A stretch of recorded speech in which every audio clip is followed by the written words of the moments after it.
Hey guys, welcome back to my channel. Simone here. Today I am doing my second part to my big bookshelf shelf tour. This is shelf 2. I will link down below shelf 1 that I did, and I'll also link down below the overview that I did of my whole bookshelves. Let's talk more about the books on this shelf. First up we have The Elite by Kira Cass, which I believe is the second book in the Selection series. I read the Selection, the first one, I think it was last year, and I really enjoyed it. It's about America Singer who ends up entering a competition to try and win the heart of the prince, because basically the world in that book is set into different classes. So if you're like a level 1, I think you're like the highest, and then it goes down to I think a level 5. No, I think it's more than that actually. I can't really remember. It was a while ago I read it. But yeah, I really enjoyed the first book, so I would like to read the second one. And I always think that the girl on this cover looks like Ginny Weasley. I don't know if that's just me, but I really think she does. But either way, yeah, I'm looking forward to reading this one because I really enjoyed the first one in the series. Next up is 1,000 Splendid Suns by Khaled Hosseini. I know that Emily and Charlie and a few other people have read this year and absolutely loved it. I have a few of Khaled Hosseini's books, but I actually haven't read any of them. I believe this one talks about the Taliban and has some really heartbreaking and really difficult topics, I believe. But I think I've heard less about this one than The Kite Runner, because I feel like The Kite Runner is Khaled Hosseini's more famous book, but this one definitely is an exciting one for me that I do want to read quite soon. Next up we have Clockwork Angel by Cassandra Clare, which is the first book in the Infernal Devices series. As you probably know if you've watched my channel for a while, I finished The Mortal Instruments last month and have been reading that series for about 2 years now. So after finishing that series, I knew that I wanted to continue on with Cassandra Clare's works because I did personally really enjoy that series. I do have some of the in-between books to read first, but this is, like I say, the next one on the list, and I am very excited about it. I believe this has Tessa Gray in it as one of the main characters, and I think we saw her a little bit towards the very end of the Mortal Instruments, the City of Heavenly Fire.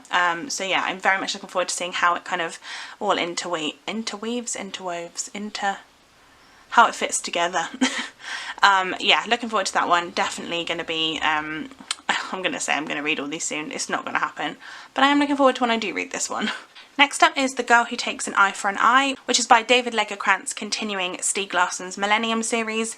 Again, if you've watched my channel for a while, you know that I love the Millennium series. I've read the first 2, so I've read The Girl with the Dragon Tattoo and The Girl Who Played with Fire. I still have to read The Girl Who Kicked the Hornet's Nest. That's the last one of the trilogy. And Stieg Larsson unfortunately passed away, so David Lagercrantz is continuing on his series. So I believe this one is actually the 5th book now, because I do own the other one, but that will come up in another video because it's on a different shelf. But this one is David Lagercrantz's second book of the continuation, and I don't know too much about it. I assume it's just still about the same characters, but obviously I could be completely wrong.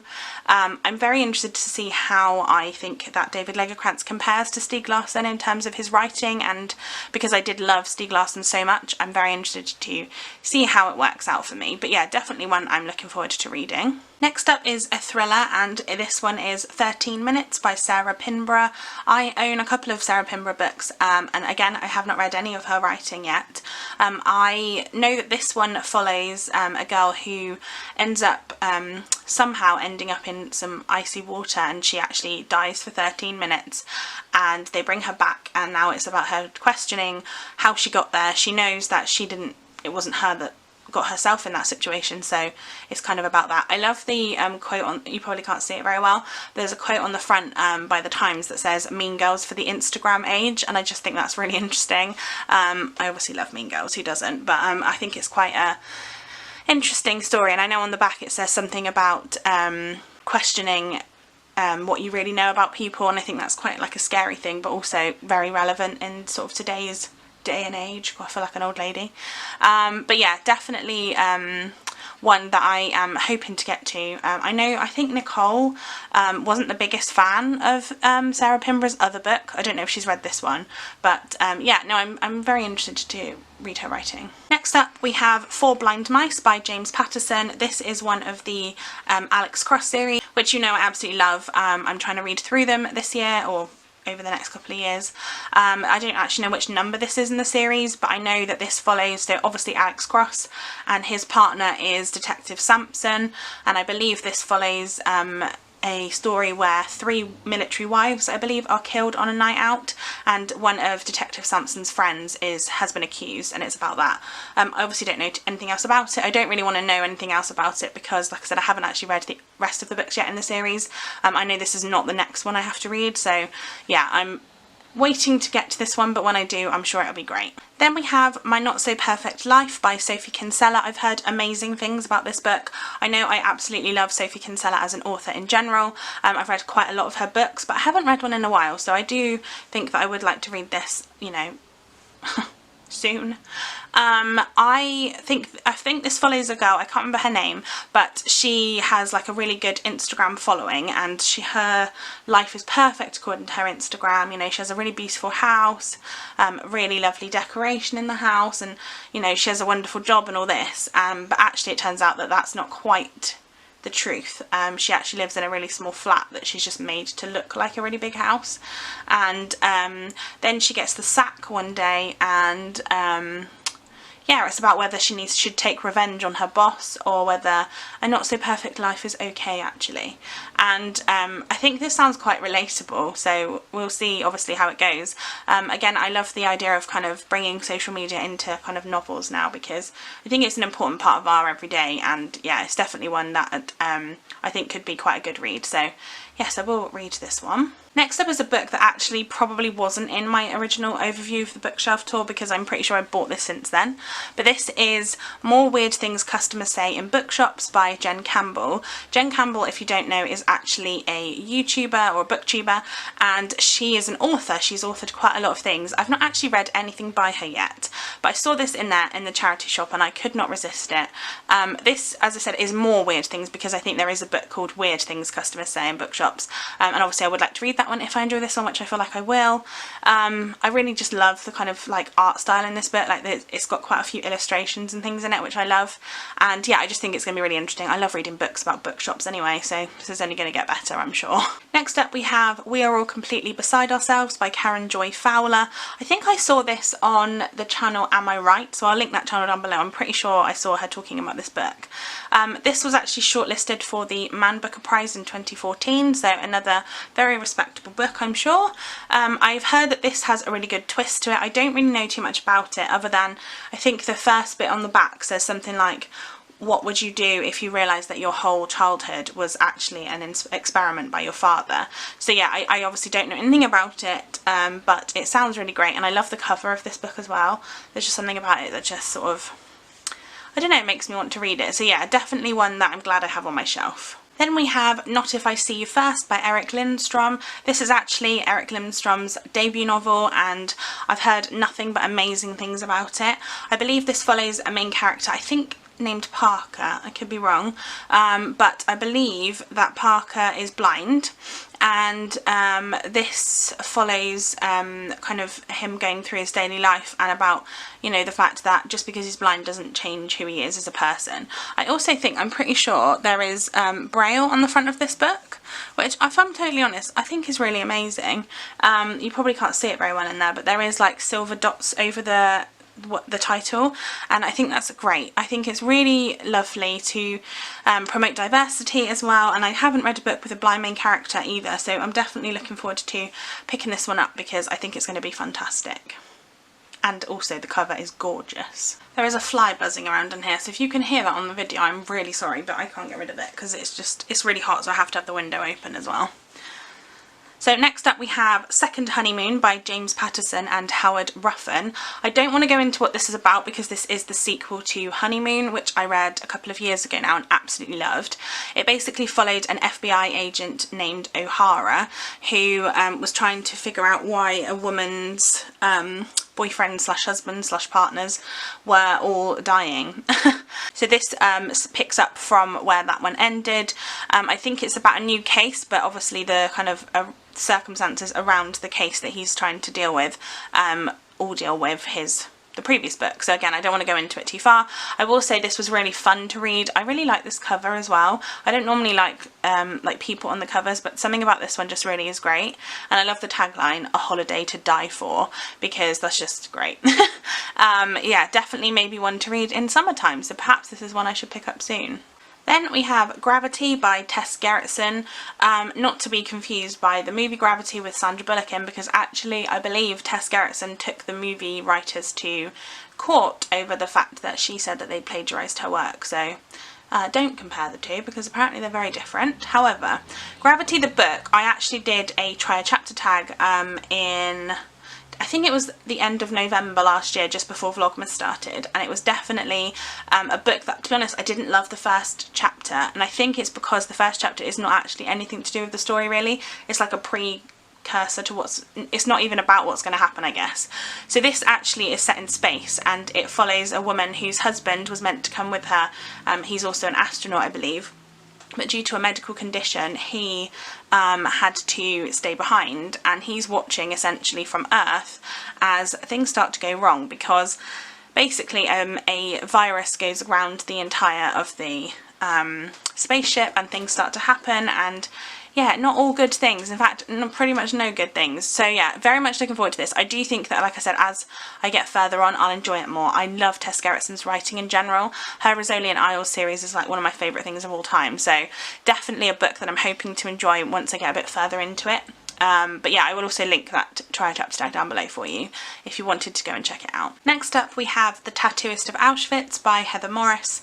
This is a book that I actually was given as a Christmas present from Lorraine and Chris, who I work with, and they are wonderful, and heard me talk about this maybe once and just picked it up for me. I was very shocked when I opened this that they'd even remembered that I'd said I wanted it. This obviously is set in World War II, and I do enjoy World War II fiction. Obviously it's incredibly sad though. So this is based on the true story of a man named Leo Sokolov, I think is how you say it. I could be saying it completely wrong and I'm really sorry if I am. However, Leo goes to Auschwitz and ends up being the person who's supposed to tattoo all the people. So we all know that the people that were sent to concentration camps were all branded essentially with a tattoo, and he was the person that had to give people tattoos. Now he, while he's doing that, meets a woman who then when I say falls in love with, I don't believe that it's completely like romantic love. I don't know, I could be completely wrong, but I've heard that it's like he loves her and wants to save her too, and it's about that story. And I think Emily from Novelle Novels recently read this and loved it. She said it's a bit of a weepy book, so I'm gonna have to get ready to cry when I read this. But I do know that she said that there's a sequel coming out towards the end of the year. I think I want to say November time. That's it's from the perspective of a woman in the same sort of time. I don't know who, or obviously, but yeah, no, I've heard, like I said, really interesting things about this book. Lots of people have recommended this, and I'm definitely wanting to get to it, so it is definitely a priority for me. Then we have The Bat by Jo Nesbo. I believe this is the first Harry Hole thriller. It looks like Harry Hole to me, but I'm pretty sure that my mum read this and said that he pronounced it Hole or Holy or something like that. But this one is about Harry Hole, who is a Norwegian detective, and a Norwegian girl went to Australia and was murdered, and I think he has to go to Sydney to try and help with that. He then finds out that potentially there's a serial killer on the loose, and the serial killer will only talk to him. So yeah, I think it's about that. This is a very long series. This obviously is the first one, but there are quite a lot of books. I know that, like I said, my mum read this and she did enjoy it, I believe. I don't know how far she's got with continuing to read them or if she's read any more, but yeah, I want to give this one a go because it sounds great. And yeah, big fan of thrillers in general, so this could be another good one, and if it is, then there's lots more books that I can read. Next up we have Mistress by James Patterson and David Ellis. This follows a man named Ben who watches his friend Diana fall out of off a balcony basically, and he knows that she would have no reason to kill herself, so he surmises that she must have been pushed. Diana is a CIA operative and Ben is a political journalist, and he is convinced that although the CIA are keeping it under wraps, he is convinced that she was murdered. So he then goes about trying to figure out what happened. I believe there might be serial killers involved. involved, and I think that then he has to decide whether or not he wants to keep pursuing it, because potentially he could be next. This sounds great. As I said, I love a James Patterson book, and I do like his kind of standalones, which this one is, as well as his series, and I think it's always good, and they're really fast paced generally, and this one sounds just really interesting to me. Then we have The Foster Child by Jenny Blackhurst. This is another kind of thriller. This sounds really good to me. This basically follows a child psychologist named Imogen who takes on the case of 11-year-old Ellie, whose family home burnt down and her family died in the fire. And she now has been fostered, but her foster family and her teachers are all scared of her. Imogen thinks that Ellie just needs a chance, but she's potentially putting herself in danger the closer that she gets to her. So yeah, sounds really interesting. I do love reading about psychologists as well within my thrillers. They're my favourite alongside courtroom ones, so this could be a really great one for me, and I do love this cover as well. There's just something about it that's really, really creepy. So yeah, very much looking forward to this one. Then we have The House of Silk by Anthony Horowitz, which is a Sherlock Holmes novel. I know I've got a few of the Anthony Horowitz Sherlock books. I don't really know too much about this particular one. I think obviously it follows Watson and Holmes trying to figure out something that's happening. I believe the case in this has got something to do with a guy who feels like he's been stalked by another guy who's got a very scarred face. I don't know anything else about it. I'm very interested. I've only ever read some Sherlock Holmes written by Arthur Conan Doyle, and obviously he was the guy who made up Sherlock Holmes, so this could be interesting to see how he kind of continues that. But yeah, I do enjoy this cover as well. I think my favourite cover is like a really kind of normal background and then like neon writing.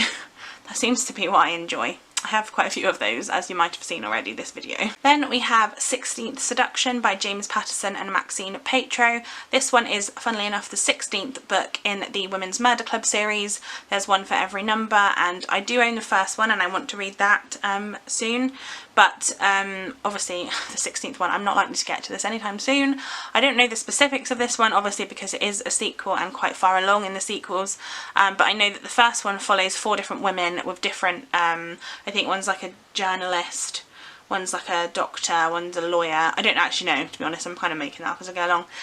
But they solve or try to solve a crime in the first one, and obviously I'm assuming the story continues on from there. I do want to get to this series. This is one of the series that I'm most excited to read.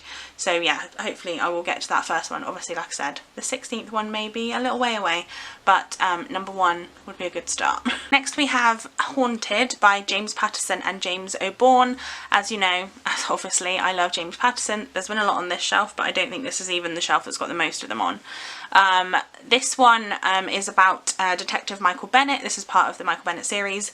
I actually don't think I've read any of this series either. I'm not sure which book this is in the series, but it follows Detective Michael Bennett, who tries to go away, I believe, to get away from the cases that he's been doing, and ends up kind of in a bigger case where he's gone. So kids start disappearing and then their bodies show up in the woods, and it's kind of about that, I think. Again, not too sure about this series because, like I said, I haven't started it yet, but hopefully I will. I'd like to start some more of James Patterson's series because I've pretty much stuck to the Private series and the Alex Cross series, so yeah, I would like to try some of the others. Then we have A Man Called Uwe by Frederick Backman. I got this quite recently in the charity shop as well. This follows, funnily enough, a man called Uwe who is incredibly grumpy. He's like the grumpiest man alive, and he believes that he's surrounded by idiots and yeah, lots of things. However, I think this is like a character study kind of book, and you start to realise that there's perhaps something a bit more endearing about him than you thought. So yeah, looking forward to this one because I've heard literally everybody talks about this. I've heard it's really kind of like funny and moving, so definitely one that I would like to get to in the next 10 years. That would be good. Oh, it fell over, look. Uwe is telling me to put him to bed. Next up I have The Subtle Knife and the Amber Spyglass by Philip Pullman. This is the second and third book in the Northern Lights trilogy. I do own the Northern Lights, it's on a different shelf though, and I obviously haven't got to that one yet. I don't actually know the story of this at all. I've heard good things. I believe actually my copy of The Subtle Knife is signed by the author. You really can't see that. Is signed by the author just there. So yeah,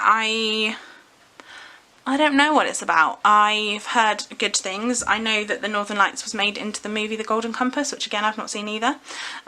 So yeah, looking forward to getting on with the series. I also own the whole trilogy now, so if I like the first one, obviously I can keep going with the others quite soon after. But yeah, let me know if you've read the Northern Lights trilogy and what you thought of it. We then have Lady Midnight by Cassandra Clare, which is the first book in the Dark Artificers series. Again, this is the series after the Infernal Devices, so as I mentioned earlier, I can't really tell you what it's about because I have no idea, and I'm not going to read them out of order. I do plan on reading all the books in order, so yes, I've read obviously the first series. I now have to read the second and the third, so yeah, looking forward to this one. Cassandra Clare for me is a great author. I know a lot of people have some issues with her. I personally find her books to be amazing and I love to read them, so they're enjoyable to me, although this one I believe is quite a big one. Yeah, it's quite a big book, although look at those sprayed edges. Beautiful. We then have Force of Nature by Jane Harper. I bought this because I've heard of The Dry by Jane Harper and people really loved it, and I thought, yay, another book by her. Then I realised it's actually the sequel to The Dry and I need to get The Dry in order to read that one, so I will do that, although on the front it does say she's the new queen of crime, so I definitely need to read her books, obviously. This cover is also stunning. I don't know anything about this apart from that I think it's is it police officer Aaron Folker, I think is his name, and I believe this particular one is about 5 girls going hiking and only 4 of them come back. I don't know anything else, and obviously I don't really want to know too much else because I haven't read The Dry yet. But yeah, this one I've heard nothing but good things. I'm pretty sure that Charlie Brooke has read this, and I think she liked it, but I can't honestly remember, so Charlie, let me know what you did think of it. Then we have The Stranger in My Home by Adele Parks. My mum actually gave me this. So my mum tends to read quite similar books, like a lot of the time, and she kind of wanted to read something a bit different, and so she picked this one up and really liked it, so she gave it to me. I believe this one follows a woman who thinks she's got like the perfect life, everything seems to be going really well, and then one day she gets a knock at the door because her 15-year-old daughter 15 years ago was actually swapped with another baby, accidentally I believe, and it's about, I don't know if it was accidental, I'm assuming it was, and it's kind of about the fact that she has this other girl who's actually her daughter, but this is her daughter, and I think it's about the dilemmas between that. I think this sounds literally terrifying. The idea of that is horrendous to me. But yeah, this one I think is going to be quite a good book. I believe this is going to be a book where I'm going to have like my heart in my throat the whole time I'm reading it. But it's also been blurbed by Jenny Colgan, so I feel like this can only be good. Then we have The Curious Incident of the Dog in the Nighttime by Mark Haddon. Mark Haddon is the author of The Red House, which I read, I want to say last year, and it was one of my favourite books of the year. It was really weird, but really enjoyable. I know that this is a book that has got a lot of reviews, and a lot of people love this book. I think it follows a boy who's autistic, I think, and he finds a dog's body at night time, and then he has to figure out what happened to it. I don't actually know the specifics of this at all, but I do really want to get to this because, like I said, I loved Mark Haddon's other book, so I feel like this can only be a good one. And then lastly for this shelf we have Undead and Unreturnable by Mary Janice Davidson. This is one of my favourite series. Again, my mum actually got the whole set of these, and yeah, my mum got the whole set of these and I know she really loves them. This basically follows a girl named Betsy Taylor who is, she dies one day and wakes up as a vampire, and suddenly she becomes the new queen of the dead, and nobody can quite work out, well, she can't work out why this has happened, and then she has to deal with Eric Sinclair, who is another vampire, and he is trying to like get her to, I don't know, be his queen, I think. And yeah, I read the first 2 of this series, I think. I'm pretty sure this one is the 4th book. Again, I could be completely wrong. I absolutely love this series and I can't wait to continue it on, and also each of the books is really short as well, so which is even better. So there you are guys, that is the books on my second bookshelf. I hope that you enjoyed this video, and do come back when I do the next one next Sunday. I do want to do my video shout out of this video, and today I want to talk about Heather from the channel Bookables. I love Heather's channel. I know she has quite a lot of subscribers, so I'm pretty sure she doesn't need a shout out from me, but I still want to talk about her because I think she's amazing. Heather has has such a warm, friendly, like kind personality, and she just makes me feel great when I watch her videos. She talks about such a wide range of things. She's a mummy, and she talks about, I don't know, all sorts of things. She's so wonderful, and definitely somebody you should be subscribed to if you're not already, especially if you enjoy more like warm, friendly booktubers, I guess. Definitely one that is worth the hype, if you ask me. And yes, go and check out Heather's channel and send her some love. Give this video a thumbs up if you enjoyed it, and subscribe to my channel if you haven't already, and I shall see you next time for another video. Bye guys!